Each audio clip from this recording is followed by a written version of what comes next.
Hi, my name is Julianne, and today I'm going to be doing the Nope book tag by a booktube book. And I haven't done a book tag in a while, so I decided why not do one, and this one seemed like fun. The first question is Nope ending. A book ending that made you go nope, either in rage, denial, or simply because the ending was crappy. And for this I decided to go with Intertwined by Gina Showalter. This is a story that's premise was very interesting. The premise is about this kid who has voices in his head, and people think he's crazy, but these voices are actually souls that got absorbed into him. It's a long story, and it actually was pretty interesting the way it's described in the book. And each soul kind of has different powers. So one could time travel, one could raise the dead, and the whole story was very interesting. The first book was really good, but the series overall was really bad. Like, it just sucked. I hate that ending. It basically made the series not even exist, which really annoyed me, and I highly recommend not ever reading this series. The second question is Nope Protagonist. A protagonist that you dislike and drives you crazy. That would be Tessa from After. After, for the people who don't know, is basically the 50 Shades of Grey of the One Direction fanfiction community. Yeah, I read a One Direction fanfiction, judge me, I don't care. I read all 3 books because I hate myself. So After just follows Harry Styles and this girl named Tessa, and it's really bad. Like, really bad. And for some reason, I just kept reading them, even though I hated every second of it. Tessa was really annoying. Like, I don't know why anyone liked her. So that's all I have to say. I just did not like her at all. I didn't like any of the characters, actually, but Tessa most of all. The third question is a Nope series. A series that turned out to be a huge pile of Nope after you invested all that time and energy into it, or a series that turned out just wasn't worth it. And that would be The Terminals by, what's his name? Royce Scott Buckingham. Overall, it was a fun read. The premise is that there's this secret government agency that hires kids, or I think like 18-year-olds, who have 1 year to live. They hire these kids as spies, and they know they're gonna die really shortly anyway, so they hire them anyways because they know they're expendable. And it's really cool because they like go on spy missions, and it's really fun to read. But the ending itself really bothered me, because by the time I got to the end, I realized what was going on in the story, and it just doesn't sit right with me, and I might be reading too much into it. And now I'm about to spoil something about the story, so if you don't want to get spoiled, just mute it now and I'll tell you when to unmute it. So basically by the time it gets to the end, all of the female characters, except for the love interest, are dead. And that just bothered me. Again, I could be reading way too into it, but personally I felt like the author was purposely killing off all of the female characters, and that just doesn't sit right with me, so I kind of don't want to read the rest of the series. Like, it's a fun book if you need something to read that's like kind of like a lot of action and stuff, but it's not really worth it. I wouldn't recommend it, but if you need something with action, I guess pick it up. The fourth question is a Nope pairing. A popular ship that you don't like, and that would be Clary and Jace from the Mortal Instruments. I only own the second copy. I don't ship Clary and Jace. I don't like them as people, and I don't like them together. Just my opinion. I don't like a lot of people in this series. I only like Simon and Magnus. I'm more like mundane about the series. Okay, just gonna walk away now. The fifth question is Nope plot twist. A plot twist you didn't see coming or didn't like. Do you mean Doug Eiffel's backstory? Because, oh my god, did not see that coming. I mean, that season 3 finale, oh my god. I love Wolf 359. But seriously, talking about books, I would pick Day 21 by Cass Morgan. Yes, for those who don't know, The 100 is based off of a book series by Cass Morgan. They're mediocre. To be honest, the TV show is better, especially with world building, but Cass Morgan has got them beat when it comes to plot twists, especially in this book. Well, most plot twists, seriously, season 4 is just crazy right now. I was honestly shocked when I found out who Bellamy's father is. If I was just reading the book on its own, I probably wouldn't have cared as much, but because I know the character more in the show, it blew my mind. I was like, wait, he's his father? him. I think it would have been interesting to have that dynamic between Bellamy and his new half-sibling. Like, it would have been a very interesting dynamic to the story, and I think the 100 could have really, really made it look, made that whole dynamic even, like, better and interesting. Anyways, I think that plot twist just shocked me because I watched the show and they developed the characters better, so just knowing that character was Bellamy's father really shocked me. The sixth question is, nope, protagonist action or decision. A protagonist action or decision that makes you shake your head, nope. And that would be Cassie from The Last Star. All I'm saying, it should have been Evan. It should have been him. Why did Cassie decide to do this? That's all I'm gonna say. Moving on to the next question. Question 7. Nope, genre. A genre you will never read. And that for me will be erotica. Not interested, thank you very much. I already read After. I'm good. Question 8. Nope, book formatting. A book formatting that you hate and avoid buying whenever it comes out on covers. I personally will buy the book. It doesn't really matter about the edition. Like, yeah, I prefer certain editions and stuff, but overall, I'm not too picky. I'm impatient. I want the book now. But book formatting that I don't particularly like is people on the covers. It just doesn't look that good. It looks better when it's more, I don't know, abstract, or it's more like not cartoonist, but like hand-drawn. The 9th question is a trope that makes you go, nope. And this is particularly about a certain character, and that is that bad boy who isn't really all that bad, even though he verbally and maybe physically abuses the main female character. But it's totally fine that he does that because he reads classics. Why is that a thing? Just because someone reads the classics doesn't make them a good person. Stop romanticizing that. I feel like I've seen this trope more often than I should. It's really annoying. I just don't like it being romanticized, where a guy, like, it's fine if he verbally abuses you because he reads the classics. Like, it's so stupid. I hate it. To be fair, though, Will Herondale from The Infernal Devices, he actually has a good excuse for acting like an a-hole, and he lives in the 1800s, so I guess they're not technically classics. But it's still an annoying trope. Question 10. Nope recommendation.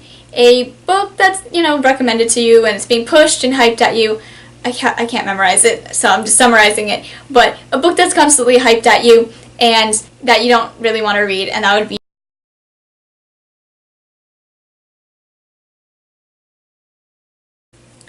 I personally just don't really want to read that series. To be honest, it's the one series that actually intimidates me, and so I just have no interest. I have no interest in watching the show either. Question 12.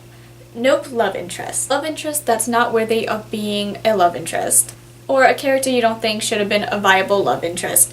And that person would be Teresa from The Maze Runner. Honestly, I didn't think there needed to be a romance. It was kind of forced. Then there was a weird love triangle, and I just don't think it was needed. Question 13. Nope book. A book that shouldn't have existed. That made you say nope. And that would be Kim by Rudyard Kipling.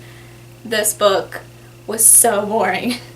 I hate it so much. Like, I had to read it for school. That's the only reason why I even finished it, even though I skimmed like the last part of it. Because I just could not read any more words. I don't know why it's like a classic or whatever. Like, I don't know why we had to read it. It was boring. And like, there's nothing else to say about it. It just sucks. I hate it. Question 14. Nope, villain. A scary villain antagonist you would hate to cross and make you run in the opposite direction. Alright, so there are scarier villains out there. But this one I'm only mentioning because I really like this series, so I want people to read it. And as a child, it really did scare me because I read this back in middle school, and I had this fear that this guy would come take me away.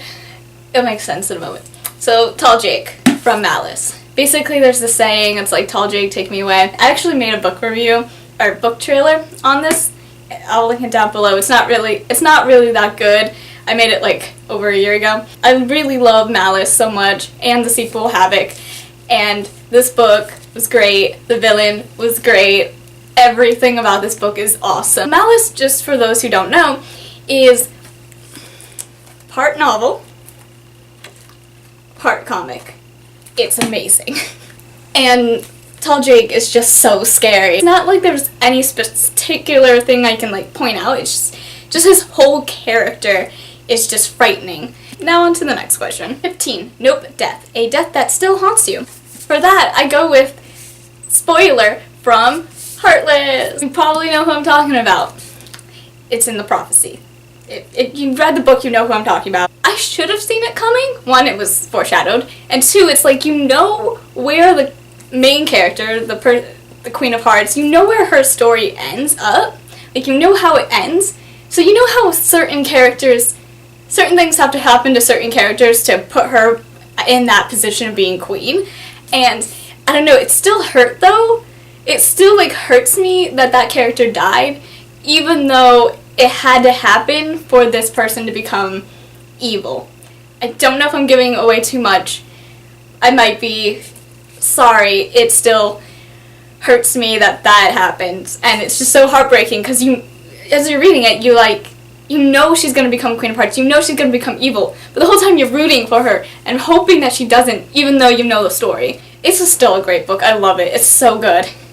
I mean, Marissa Meyer is the queen of Alice in Wonderland tellings, even though there's only one book. But Frank Bador, I would have to say, is the king of Alice in Wonderland retellings, even though I only read one book of his.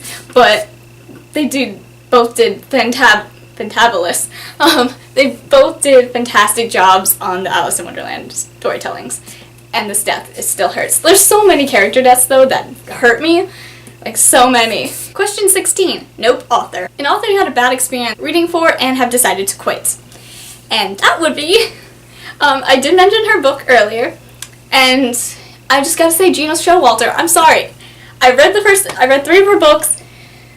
I just can't do it. I just can't. I am done. I have noticed that she had like this Alice in Wonderland series, this book series that I had my eye on. I think it's Alice with Zombies or something, but I don't know, it seemed like kind of interesting. I just read Looking Glass Wars by Frank Bador, and I wanted more Alice in Wonderland retellings, and so I saw that and I'm like, oh, one day I want to read it, I'll put that on my TBR. And then I read Intertwined, found out Gina Showalter wrote that Alice in Wonderland retelling, and I was like, no, just no. I read Intertwined, and I don't know if Gina Showalter just hated that series, because it felt like the ending was just a metaphor for her saying, I really wish I never wrote the series, so I'm just going to make everything in this series just basically not happen. I don't want to spoil you, but there is time travel, so use your imagination. And I'm just, like, so annoyed with that ending. And she said she might write a 4th book, and I'm like, just don't bother. Let's all pretend the series never existed. Except for now, when I want to complain about it. I'm just not interested in reading any more Gina Showalter. Basically, my memory card thing was being so annoying. This is actually like the 3rd time in 3 weeks that I'm trying to film, and my memory card just was being annoying. For some reason, my camera kept doing this thing. It would like cut off what I'm saying, say buffer overflow, which I'm still not quite sure what that means. Then it would say recovering data, and then I would have to, press the record button and keep going. But it would cut me off every like 30 seconds, which is why my videos like kind of jump topic, because sometimes I'll cut off the last word I said in a sentence, and then I can't use that whole entire sentence or a whole section because it wouldn't make sense because one word got cut out or 2 words. So it's just so frustrating. So that's why a lot of the times, like the past like 10 videos, like it's been like that. And then my memory card was saying after 1.5 minutes, maybe 2 minutes, my camera would be like, oh, memory card full. And then I would take those videos, put it on my computer, delete them off my camera, and then even though I only recorded for like 2 more minutes, it would say, oh, memory card full. And the last straw was like last week. I only recorded for about 12 seconds, and then it just cut off and said, oh, memory card full. I was like, there's no way I can talk for 12-second intervals. Like, this is not Snapchat. So that's why my videos have really suffered, I think. Like, partly I'm not the best at reviewing or doing videos, but a lot of the time, I actually have something to say, and then it just gets cut off, and I have to take it out of the video, because I'm not gonna record it again. So it just feels so nice. Like, now I'm starting to ramble a lot because, like, I can, and before I couldn't. Even though my other videos, it probably seemed like I was rambling, but it was because the two topics that had a sentence that connected them had to be cut out because it got cut off. Hopefully, now I can actually talk for 40 minutes straight. Obviously, you usually have to cut it down to 10 to 20 minutes because I talk for so long. But before, it took, like, seriously, I had, like, 20 minutes of footage, maybe, and it took me, like, 3 hours to record that because my camera kept cutting off, saying I had no memory card. No, my memory card was full, so I had to take it, put it on my computer, wait till import it, then set up again, and it's why a lot of, you'll notice in the first half of the video, on the notebook tag, it's, the camera angles shift, and it might not be that much, but they shift a little bit because I keep having to take my camera off to upload the stuff onto my camera, and then putting it up and setting up, and it's just been so annoying. So there's my little mini rant. Sorry if the first half of the video is really spotty because that was done on the old memory card, so things might have gotten cut off. But hopefully from like question 13 to question 16 was on the new memory card, so I don't know if being able to ramble helped or hindered the video. But I hope you enjoyed the video. Sorry for the rants. This was not supposed to be a rant. This was supposed to be a notebook tag, which I guess in a way is a rant. Thank you for watching the video. I'll see you next time. Goodbye.